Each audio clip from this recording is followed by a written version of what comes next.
Sir beneficial కావచ్చు, లేకపోతే ప్రీమిన్షియల్ కావచ్చు, కొత్త ఏమి కాదు, అసలు చాలా కాలం నుంచి నడుస్తుంది. ఇప్పుడు తమ్మారెడ్డి భరద్వాజ్ గారు ఎందుకు పాయింట్అవుట్ చేస్తున్నారు?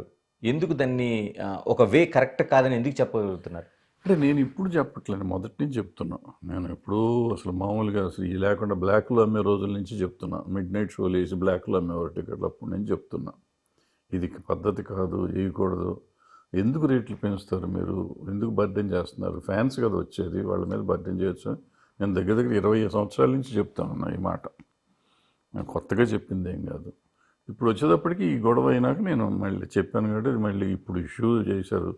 ఈ మధ్యకాలంలో మీరు మర్చిపోయి ఉంటారు, మళ్ళీ నేను కనపడేసరికి మీరు గుర్తు చేసుకుని ఉంటారు. అంతే తప్ప నేను కొత్తగా చెప్పింది కాదు.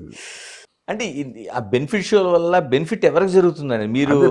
బెనిఫిట్ కోసం చేస్తాము జనరల్గా. ఇది ఎవరికి బెనిఫిట్ అనేది ఎవరికి తెలియదు. డైరెక్ట్గా ప్రొడ్యూసర్కి వస్తుంది, ప్రొడ్యూసర్ ఎవరికి వస్తుంది. ఇన్ టర్న్ ప్రొడ్యూసర్ దేని మీద ఖర్చు పెట్టింది. అది నా ఆర్గ్యుమెంట్ ఏంటంటే, ఇది తెలుగు రాష్ట్రాల్లో మాత్రమే ఎందుకు జరగాలి? ఓకే, తెలుగు సినిమా ఇది, తెలుగు రాష్ట్రాల్లో రేట్లు పెంచుతూ ఉంటున్నారు, మిగతా రాష్ట్రాల్లో పెంచరు కదా. మిగతా రాష్ట్రాల్లో పెంచినప్పుడు మిగతా మనకెందుకు పెట్టుకుని మన వీళ్ళకి ఎందుకు ట్యాక్స్ వేస్తున్నారు మీరు అనేది నా పాయింట్, నా ఆర్గ్యుమెంట్ అది. అది కాకుండా నెంబర్ ఆఫ్ థియేటర్స్ వేస్తారు కదా మీరు. ఇప్పుడు నేను సినిమా చేస్తే మీరు నా అన్ని థియేటర్లు లేరు, వాళ్ళు సినిమా తీస్తే అన్ని థియేటర్లు వేస్తున్నారు కదా, ఆటోమేటిక్గా మీకు డబ్బులు ఎక్కువ వస్తాయి, ఎక్కువ ఫుడ్ ఫాల్స్ ఉంటాయి సినిమాకి.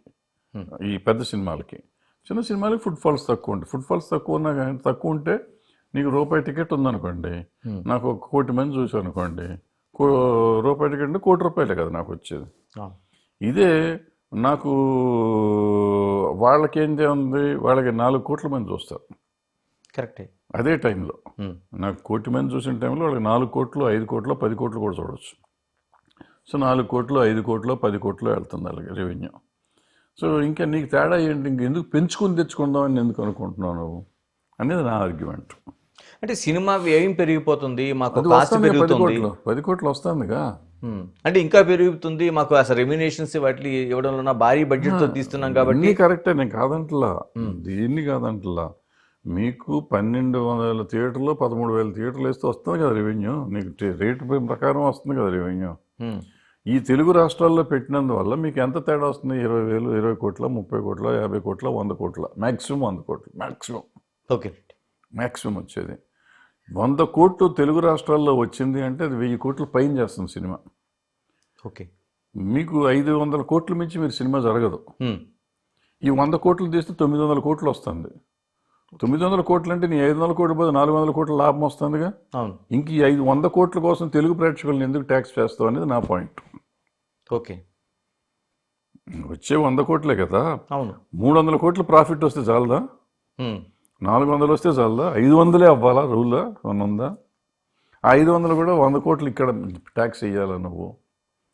ఇప్పుడు అదనం ఇంతకుముందు ఏంటంటే మన తెలుగులోనే ఉండేది గతంలో. ఇప్పుడు మనకి హిందీ అయింది, డబ్బింగ్ అయింది, తమిళ్ అయింది, మలయాళం అయింది, కన్నడం అయింది, ఓవర్సీస్ వచ్చింది, చచ్చినంత స్పాన్ పెరిగింది. ఇదే ప్రపంచం అంతా ఆడుతున్నప్పుడు నీకు డబ్బులు వస్తున్నాయి కదా, ఇంకా ఎందుకు ఈ 100 కోట్ల కక్కుర్తి అనేది నా పాయింట్.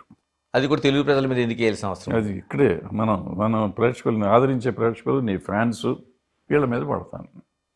ఖచ్చితంగా వాళ్ళే కదా 10 సార్లు చూసేది. అవును.